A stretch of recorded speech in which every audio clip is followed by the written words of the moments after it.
Eu vou te mostrar nesse vídeo o modelo que eu segui para ter um casamento de êxito, um casamento feliz, harmonioso, um casamento que realmente é uma bênção na minha vida. Vem comigo!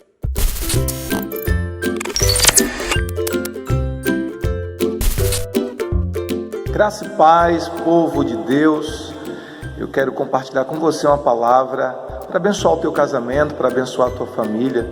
E é bem interessante porque no livro na epístola de Paulo aos Efésios, o apóstolo Paulo nos escreve uma palavra a partir do verso 22 até o capítulo 6, verso 4, de 1 a 4, falando sobre família, sobre relacionamentos familiares. Relacionamento marido e mulher, relacionamento pais e filhos, e depois também ele fala sobre o relacionamento entre servos e senhores dentro da perspectiva do ambiente doméstico.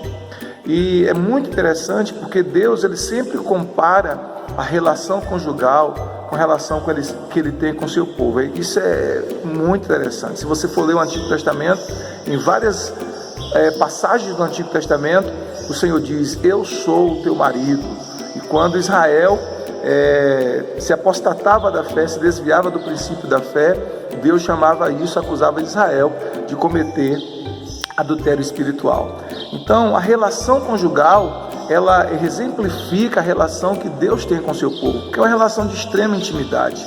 E aí, quando você chega no Novo Testamento, a Bíblia diz que Jesus ele é o noivo e que nós, a igreja, somos a noiva, e que a ocasião dessa boda do casamento é exatamente com a volta de Cristo, onde a igreja deixa de ser noiva para ser esposa de Cristo. Isso é muito lindo, essa metáfora que Deus usa para exemplificar a relação que ele tem com o seu povo.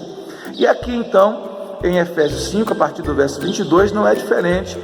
Deus começa a falar, através do apóstolo Paulo, sobre essa relação, os princípios para que a relação conjugal seja realmente abençoada, seja realmente feliz. E ele chama a responsabilidade para a esposa, depois chama a responsabilidade para o marido, sempre com base em Cristo e o relacionamento de Cristo com a igreja. Então o apóstolo Paulo começa nos dizendo aqui no verso 22, mulheres, sejam submissas ao próprio marido como ao Senhor.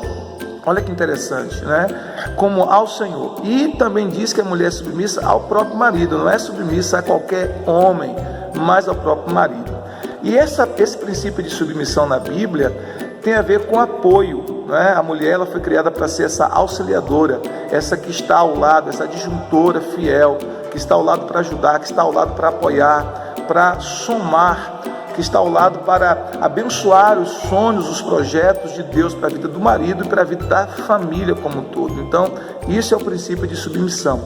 E aí o apóstolo Paulo nos fala aqui o porquê que a mulher deve ser submissa ao marido. No verso 23 ele diz assim: porque o marido é o cabeça da mulher, como também Cristo é o cabeça da igreja, sendo ele mesmo o salvador do corpo.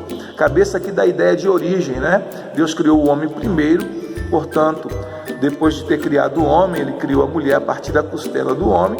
O homem é então chamado para assumir a função de liderança do lar. Eu costumo dizer que Deus colocou o volante do casamento e o volante da família nas mãos do marido. É responsabilidade dele liderar a família, conduzir a família como sacerdote do lar, como líder do lar. E aí por isso que a Bíblia diz que Deus criou o homem para ser o cabeça, no sentido de que a função dele, a principal função do homem é ser esse líder para a sua família. E por conta disso, a mulher ela deve estar ao lado do seu marido para auxiliá-lo nessa sua liderança, para ser submissa a ele nesse princípio. Significa dizer que ele é líder, mas não é um ditador, não é um déspota, não é um tirano, né? Então a Bíblia deixa bem claro que a mulher não foi criada para ser capacho do homem, escrava, nada disso. Ela apenas é submissa no sentido de que ela está ao lado do seu marido para auxiliá-lo, para apoiá-lo naquilo que é projeto e o plano de Deus para a vida dele.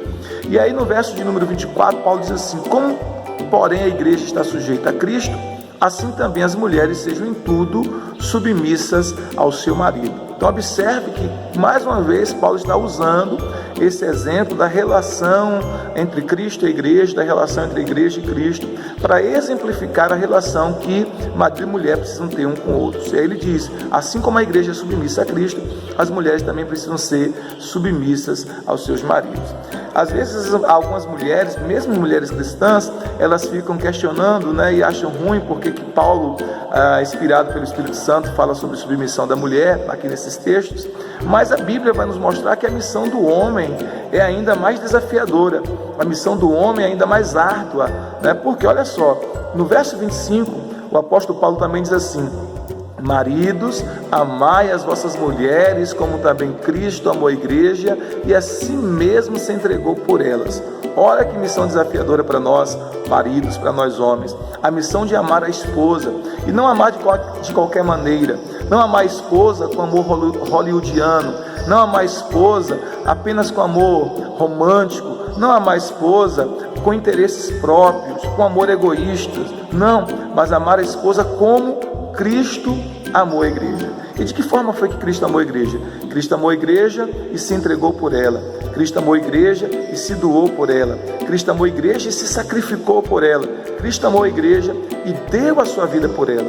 Então a Bíblia diz que Cristo é o nosso exemplo, a nós maridos, é o nosso modelo de amor sacrificial, de renúncia, de doação, de entrega. Então nós precisamos amar as nossas mulheres, as nossas esposas, dessa mesma maneira, desse mesmo modo, amar a mulher como Cristo amou a igreja. E o texto continua dizendo, para que a santificasse, tendo-a purificado por meio da lavagem da água, pela palavra. Interessante que Jesus ele vai santificar a igreja por meio da palavra, ele vai abençoar a sua igreja através da sua palavra. Nós também, como maridos sábios, como maridos cristãos, precisamos ser instrumentos de Deus para sarar o coração da nossa esposa, para abençoar a nossa esposa, para santificar a nossa esposa através das nossas palavras. Aquilo que nós dizemos é muito importante para as nossas esposas. Eu tenho dito que a mulher, por natureza, ela é incubadora. Você planta uma semente nela, ela incuba aquela semente, ela germina, gera aquela semente e ela te devolve multiplicado. Isso é assim até biologicamente falando. Você planta a sementinha lá no ventre da sua esposa, 9 meses depois, ela te devolve aquela semente multiplicada. A mulher tem essa capacidade de incubar a semente, de germinar a semente e depois de te devolver essa semente multiplicada. Mas a palavra também é uma semente. Então aquilo que nós falamos à nossa esposa é uma semente que nós estamos plantando em seu coração, que nós estamos plantando em sua alma, em seu espírito. E ela, como boa incubadora que Deus a criou para ser, ela vai estar incubando essa semente e vai nos devolver multiplicado. Então é extremamente importante que nós sejamos sábios para plantar boas sementes e que nós possamos então edificar a nossa esposa com nossas palavras, abençoar a nossa esposa com as nossas palavras, santificar a nossa esposa com as nossas palavras, assim como Cristo faz com a igreja. O texto diz que ele santifica a sua igreja, que ele lava a igreja por meio da lavagem da água pela palavra. Então nós precisamos fazer o mesmo para com a nossa esposa. O texto continua dizendo, para apresentar a si mesma igreja gloriosa, sem mácula, nem ruga, nem coisa semelhante, porém santa e sem defeito. Assim também os maridos devem amar a sua mulher como a seu próprio corpo. Quem ama a sua esposa, ama a si mesmo. Olha que coisa linda. Quem ama a sua esposa, ama a si mesmo. Então, quando você ama a sua esposa, na verdade, você está fazendo um bem a si mesmo. Por quê? Porque a Bíblia diz que nós nos tornamos uma só carne. O bem que você faz à sua esposa, o investimento que você faz na vida dela, o amor devotado, dedicado a ela, vai ser recompensado de alguma forma na sua vida. Você vai ter um casamento abençoado, feliz, harmonioso, se você fizer esse investimento. Então, quando você está amando a sua esposa, na verdade, você está amando a si mesmo. Assim diz a Bíblia aqui nesse texto de Efésios 5. E no verso de número 29 diz assim, porque ninguém jamais odiou a sua própria carne, antes a alimenta e dela cuida, como também Cristo o faz com a igreja. Então, o que Cristo faz com a igreja? Cristo cuida da igreja, né? Cristo apacenta a igreja, Cristo protege a igreja. Então, da mesma forma, nós maridos precisamos fazer com as nossas mulheres, com nossas esposas, protegê-las, alimentá-las, apacentar o coração delas, soprar dentro do coração delas ânimo, né? Cuidado. Então nós precisamos ter esse cuidado, ter essa proteção para com nossa esposa, assim como Cristo faz com a igreja. Então o texto diz: quem ama a sua esposa ama a si mesmo, ninguém jamais odiou a sua própria carne. Imagine você que nenhuma pessoa, estando bem emocionalmente, estando bem mentalmente, estando bem espiritualmente, vai machucar o seu próprio corpo, vai se automutilar ou se autoflagelar. Quando alguém se automutila ou se autoflagela, é porque essa pessoa não está bem, ou não está bem emocionalmente, ou não está bem mentalmente, ou não está bem espiritualmente, ou não está bem em todas as três áreas. Mas uma pessoa estando bem emocionalmente, espiritualmente, mentalmente, jamais ela vai se automutilar, ela vai impor sofrimento a si mesma de propósito. Então, o que a gente faz com o nosso corpo? A gente cuida, a gente alimenta, não é verdade? Então, a Bíblia diz que assim nós devemos fazer com a nossa esposa: cuidar, alimentar os sonhos, alimentar os ideais, alimentar a esperança, e a gente faz tudo isso com nossas atitudes e também com as nossas palavras. E o texto continua dizendo, verso de número 31, eis porque deixará o homem seu pai e a sua mãe, e se unirá à sua mulher, e se tornarão os dois uma só carne. Marido e mulher se tornam uma só carne. E como é que isso acontece? Como é que se torna uma só carne? Se torna uma só carne através da intimidade sexual. Não, o que torna marido e mulher uma só carne não é a cerimônia de casamento, nem a assinatura dos documentos que vão ser levados para o fórum, para o cartório. Não, o que torna marido e mulher uma só carne é a unidade sexual. E como é que eu sei disso? A Bíblia nos fala lá em 1 Coríntios, capítulo 6, verso 16, que o homem, quando se deita com a prostituta, se torna uma só carne com ela. Assim também nós, quando nos unimos com o Senhor, nos tornamos um só espírito com o Senhor. Então, se alguém se unir sexualmente com a prostituta, se torna uma só carne com ela, então a Bíblia vai nos mostrar que a união sexual faz de duas pessoas uma só carne. Então, quando você se une sexualmente com a sua esposa, com o seu marido, você se torna uma só carne. E aí a gente vai empreender uma coisa muito importante.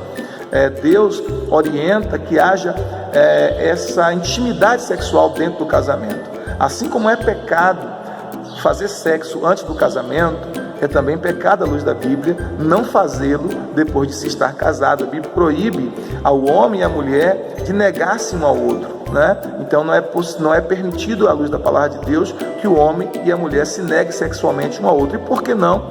A Bíblia vai nos mostrar lá em 1 Coríntios capítulo 7, versículo de número 3 a 5, que o corpo do marido pertence à esposa, o corpo da esposa pertence ao marido. Quando os dois se unem no casamento, o corpo do marido passa a ser da esposa e o corpo da esposa passa a ser do marido. Portanto, marido e mulher têm direito legal de usufruir, de desfrutar de prazer sexual no corpo do outro. É claro que observando os princípios bíblicos para que isso aconteça. Então, a Bíblia nos fala que marido e mulher são a sua carne. Isso acontece por meio da intimidade sexual. E o texto termina um grande resumo do apóstolo Paulo no verso 33, quando ele diz assim: não obstante vós cada um em particular também ame a sua própria esposa como a si mesmo, e a esposa respeite o marido. O que isso significa? Paulo resume todo esse trabalho mostrando para nós que a necessidade número 1 da mulher no casamento é ser amada. Por isso ele diz: maridos, ame vossa mulher. E para a mulher ele diz: mulheres, respeite o seu marido, reverencie o seu marido. O que ele está falando aqui? Resumidamente, ele está dizendo: supra a necessidade essencial do seu cônjuge. Qual é a necessidade essencial da esposa? Ser amada e sentir-se amada. Qual é a necessidade essencial do marido? Ser respeitado e sentir-se respeitado pela sua esposa. Então, se essas duas necessidades básicas de amor e respeito forem supridas no casamento, o casamento tem tudo para dar certo, para ser um sucesso, para ser uma bênção. Então observe que o Senhor, ao criar o casamento, Ele não nos deixou às cegas, Ele não nos deixou sem instrução. E aqui na palavra de Deus nós temos essa instrução clara de como ter um casamento harmonioso, feliz e abençoado. Se você deseja aprender mais, se aprofundar mais nesse assunto e adquirir conteúdos que realmente vão abençoar o teu casamento, eu vou deixar na descrição desse vídeo o link do meu treinamento que vai abençoar o teu casamento, que vai abençoar a tua família e fazer do teu casamento sucesso. Clica lá e tem acesso a todo o conteúdo dos 7 fundamentos para o casamento. Que Deus abençoe o seu casamento, que o seu casamento seja um pedacinho do céu, que você e o seu cônjuge desfrutem de muita paz, muita prosperidade, muito amor e muita paixão renovada no casamento de vocês. Deus abençoe. Shalom, shalom.